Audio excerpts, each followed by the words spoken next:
It was a warm late evening in April 2008. Eudy started to walk the short distance home from the pub.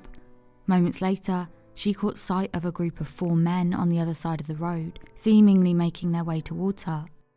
She began to quicken her pace, but as she did, they did the same. Eudy was a world-famous football player, so running was no issue for her.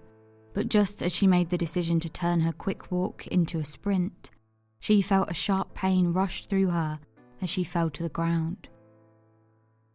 This is Red Rum, a podcast focusing on the true victims of crime. Eudy Zimmerman. Eudy's mother Mally had chosen her name after reading a book about a young woman with the same name who had perseverance and determination. Eudy grew up in Quthema with her brother Bafana. Quthema is about a 35-minute drive from Johannesburg, the country's largest city. Eudy would spend the warm summer afternoons with her closest friend Pretty. Eudy was just 4 years old when she began playing football, and because she was left-footed, her friends nicknamed her Styles. She'd play football and train with her brother Bafana.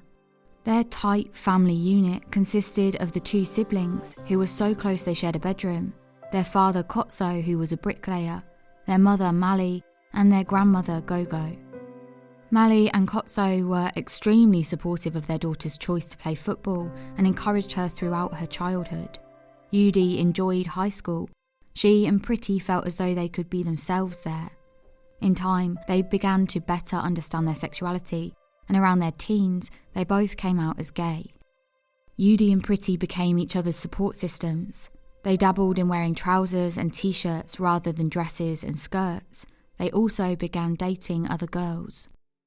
There were a number of gay bars, and the LGBTQI community was beginning to take shape in Quthema. Some of the boys Eudy was around knew about her sexuality and were comfortable with this, although she would often receive comments, usually from boys she knew a little but not well, telling her they could, quote, teach you how to be a girl. By the time Eudy was into her teen years, she would wake up at 5 a.m. to go to the gym before heading to the field to practice her football skills. It wasn't long before all of her hard work and training had paid off, and she earned a place on the local football team. She started there as a goalkeeper with the aim of gaining stamina, and she soon made herself known and became a midfielder. Eudy was known as a fighting spirit. She was a warrior when it came to football. She worked hard, and it wasn't long before she was asked to play as midfielder on South Africa's women's national football team, Banyana Banyana. It was during this time that Eudy began to use her status as a local celebrity to speak out about LGBTQI activism. Her career peak came in her early 20s, and soon after, she left to become a coach on the youth soccer team and play football for her local club, Springs Home Sweepers. It was Eudy's dream to referee the FIFA World Cup in 2010. Alongside this, she decided to take a career shift that would enable her to financially support her family. She'd been offered a job working in a law firm in Pretoria. Pretoria is one of the country's 3 capital cities and just over 60 miles away from Quthema. A few nights before starting her job at the law firm, Eudy had decided to go to a bar with a few of her friends in Quthema, as she knew it might be the last time for a good few weeks that they'd get to spend an entire evening together. Her work life was about to get extremely busy, and along with the commute and her referee studies, she knew life was about to change significantly. Her friends wanted to give her a proper send-off. The group stayed for a few drinks, and as the night wore on, Eudy got a familiar feeling. She told her friends it was almost as if she was being watched. Serving as one of the nation's most well-known female football players, she was used to being looked at, having her photograph taken, but this felt a little different. She told her friends it felt as though she was being watched, but she didn't know who by. She shrugged off the feeling and continued the evening with her friends. Just over an hour later, she said goodbye to her friends and made the familiar journey home. As she approached the end of the street, she turned a corner and looked back. She caught sight of a group of 4 men on the other side of the road, seemingly making their way towards her. She began to quicken her pace, but as she did, so did they. Eudy was a world-class football player, so running was no issue for her. But just as she made the decision to turn her quick walk into a sprint, she felt a sharp pain rush through her as she fell to the ground. Somehow, one of the men had managed to reach her and tackle her down. The other 3 men grabbed Eudy's arms and legs and quickly pulled her over to a nearby grassy area of a sports field. Even though Eudy screamed for help, she was dragged so far into the field that no one could hear her continuous shouts. The men proceeded to gang rape Eudy. They told her that this, quote, corrective rape would cure her of her sexual orientation. The 4 men then proceeded to beat and stab Eudy 12 times in the chest, legs and face. They stole her phone, shoes and money before making sure she was dead and dumping her body in the field. The next morning at around 9 a.m, 63-year-old Mally heard a knock on her front door. She immediately became worried.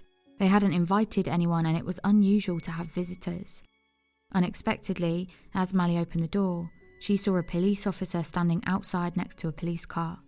He simply told her, quote, "Your daughter is dead. She's been murdered." He went on to tell her that Eudy's body had been dumped in a sports field and they needed someone to come and confirm it was her. Mally got into the back of the police car and was taken to the police station, which was near the sports field. Eudy's brother Bafana wasn't far behind, and once he arrived at the station, the pair made their way along the stony path leading to a lone set of rickety wooden steps. As Mally looked over to the left, she saw a crowd of people standing over a body. She couldn't bring herself to go any closer, so stood with the police van just outside of the scene as Bafana made his way over to the huddle of people. At the sight of his sister's dead body, he fell to the ground, desperate to be close to her, to his best friend. He held her close to his chest and began to sob. He started to scoop up the blood all around and swallowed it. Some of the people nearby told him to stop, but Bafana continued. He said, quote, "This is my blood. I will not leave it here. I'm taking it with me, inside of me." A while later, he made his way back to his mother to confirm to her the devastating reality that the body belonged to Eudy. Bafana stumbled towards his mother covered in Eudy's blood and said, "Ma, they killed my sister." Mally began to shake uncontrollably before collapsing. The next day, Eudy's parents made their way with their son and Mally's sister to the mortuary to visit Eudy's body. They arrived outside, and just as Bafana went to open the door, he stopped in his tracks. There was a sign outside that said Eudy's parents weren't allowed to go inside. Mally's sister went in and asked them why, to which they said, quote, No, the mother will go mad or die if they see what we see, the way they have stabbed her, those holes.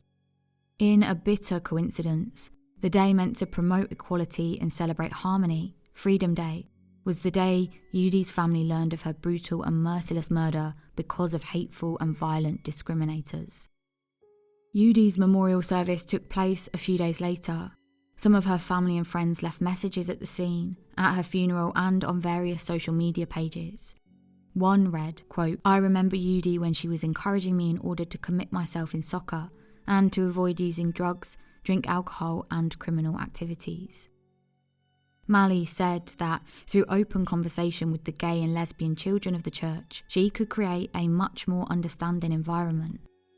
One afternoon, a young churchgoer had just had her confirmation religious ceremony when she asked Mally for her help. She wanted her parents to know her sexual orientation, but was scared that they'd be unaccepting. Mally went to the young churchgoer's house and spoke to her mother. She explained that she is one of many, and in their belief in God, they must believe that God made her this way. They spoke for a while, and eventually, the girl's mother thanked Mally for explaining it to her. She said that she and her husband realised she's different from other children, and that they accepted it. Mally spent the next few years helping young people who were scared to be honest with their families. She would accompany them to their houses and explain.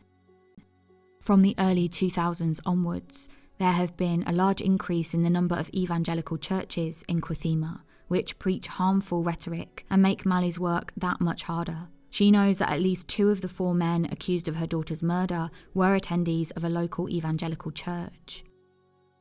Mally worried that the discriminatory views held and encouraged at that particular church could have been the reason why they felt they could target Eudy in the way they did. Mally used her faith to express, quote, "These children are ours. The gays and lesbians, we must accept our children. What they like, it's up to them. We are not God to stop them. Mali began to view her religion as the weapon she holds against homophobia in Quthema. Mali said, quote, "No form of rape or discrimination can make the LGBTQI community straight. They are God's creation, and all they need is love and acceptance." On the 22nd of September 2009, the trial for Eudy's case took place at the Magistrates' Court. One of the accused, Themba Mvupu, wore a brown and cream jumper and had his collar turned up. He stood at the docks as the judge told the court, quote, "She was stripped naked, stabbed, assaulted, raped. What more indignity can a person endure?" The accused has shown no remorse whatsoever. He steadfastly maintains he was not to blame for the death of the deceased. The accused began by saying he hadn't been involved, but failed to explain why his trousers were stained with blood. He went on to say that he wasn't sorry. The judge found the 24-year-old guilty of killing, robbing, and being an accessory to the rape of Eudy. Another of the 4 men involved pleaded guilty to murder, robbery, and attempted rape, and was imprisoned for 32 years. This same man had originally named the remaining 2 men and outlined their involvement in the rape and murder. But when the trial began, back in July of 2009, he said he'd become a born-again Christian and the statements he made against the other men were lies and that he couldn't repeat them. He went on to say that they weren't involved at all. Without his testimony against the remaining men, aged 22 and 18, the judge decided he had no choice but to acquit them. Shockingly, even though there had been over 30 reported murders of lesbians between the year 2000 and 2010, Eudy's trial was the first to result in convictions. Even after all of the evidence of both corrective rape and the discrimination of Eudy because of her sexual orientation were presented, the judge ruled that sexual orientation wasn't a motive for the crime. The judge stated that he was uncomfortable with the term lesbian itself. He asked the prosecutor, quote, "Is there another word you can use instead of that one?" There are a lot of cases I'm unable to cover because of the lack of information available. Eudy's case was still quite thin in terms of information, but there are cases of women who have been murdered in South Africa, specifically in Quthema, whose murders have not only been forgotten by the press, but also haven't been solved by the authorities. In 2006, a 19-year-old woman was just meters away from her home when she was stoned and stabbed to death. On Sunday the 24th of April 2011, a 24-year-old mother of 2 left a bar with her female friend. After she left her friend, she was raped, stabbed and mutilated. No one has ever been charged for her murder and the investigation into it is non-existent. A 30-year-old woman called Noma Wabo said, quote, "At school, I was betrayed by my best friend. He told me to come to his house for a school assignment. But when I got to his house, we fought until he hit me so hard that I collapsed. And then he raped me because he told me I needed to stop being a lesbian. Afterwards, I got pregnant and had a baby. The second time, my soccer friend and I were kidnapped at gunpoint and they took us somewhere far away and did what they wanted with us for 3 days. We told the police, but the case just disappeared. Nothing happened because they all thought I deserved it. These men are still walking free." Eudy's legacy as an LGBTQI advocate and sporting icon lives on under the gay and lesbian archives known as Gala. Their Eudy Similan collection houses her footballs, medals, and a whistle donated by her family. Over the last few years, Mali and the rest of Eudy's family have worked with the University of KwaZulu-Natal to create spaces to facilitate dialogue between conservative religious leaders and the LGBTQI community. As a result of this, a sort of bridge between sexuality and religious beliefs has been built and culminated in the creation of the Eudy Similan Lecture, an annual event that promotes change within faith-based organisations and focuses on acceptance of LGBTQI beliefs by religious groups. Some people, because they knew Eudy and they saw me on the TV talking about, they just accept, they said, "Mama, you have opened our eyes." Because some of us, we didn't understand this. We thought the children are taking things outside and come and do wrong things. But I'm sitting on their necks here. I'm telling them straight, your child is your child and it's my child. No matter how is she is my child. If you've been enjoying our Humans or Red Rum series and like what you're hearing, please consider buying a coffee this Christmas to support us to continue bringing this content.